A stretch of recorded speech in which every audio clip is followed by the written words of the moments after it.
Hi, I'm Debra Rubino, and I'm Director of Strategic Communications at Open Society Institute, although I'm pretty sure that nobody there would want to know that I'm affiliated with the organization after tonight. Anyhow, and I'm also an artist. I started this project, which I'm going to talk about eavesdropping, because every time I went to Twitter and saw the question, what are you doing? Or I went to Facebook and saw what's on your mind, I had nothing to write. And when I looked at the comments of my friends and colleagues, I thought that most of what they had to say really could have gone unsaid. Now, I know this is a social media and that small talk is called small talk because it's small, but I thought that perhaps I could hear some very interesting stories if I started listening more to others about what was interesting in their lives. And so I started to eavesdrop. And the results of this 6-week project are on the slides behind me. At first, I was really energized by this project because I've always heard snippets of other people's conversations, and I always thought that I only got a little taste of what was interesting, and I knew that if I listened more carefully, I could hear great stuff. But the longer I experimented with this format, and the more I listened carefully, hoping that I would catch some gems, the more I realized that most of what passed as conversation is not really interesting, at least within my range of hearing. But I still had my notebook and I still kept taking notes.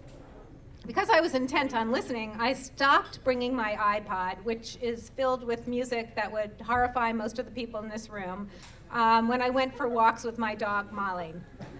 Although I didn't carry my notebook, I figured I could rely on my memory to capture stories. We go to places that are fairly well populated, like Fort McHenry and around Lake Montebello near our home in Lauraville. Places that I thought would be really good for eavesdropping. But I will tell you that it's challenging to eavesdrop when you're passing people engaged in conversation because it's hard to slow down to really get the essence of the story without people looking at you a little strangely and thinking that you might be intruding. But one Sunday, a few weeks passed, after it had been raining all day long, Molly and I went for a walk when the rain finally subsided. The clouds were still really thick and the humidity was pretty much unbearable, but it's pretty much like the humidity in this room tonight, but we tromped down to Lake Montebello and we were the only ones walking around the lake. But there was a car parked on the side of the lake, and as we got closer, we heard this amazing chorus of voices. And there was a guy sitting in the driver's seat with his windows rolled down, singing at the top of his lungs to gospel music coming from the radio. And he was so joyous that his face was lit up, it was radiant. And it made me realize that despite the sweat running down my face like it is tonight, I was glad I was taking the walk. And then about a week later, Molly and I were again walking around the lake. The day was sunny and bright, and lots of people were walking around or riding bikes, families, couples, single walkers, joggers.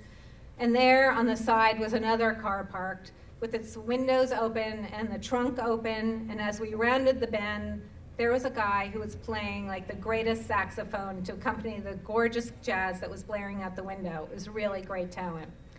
So I could give you a lot more examples.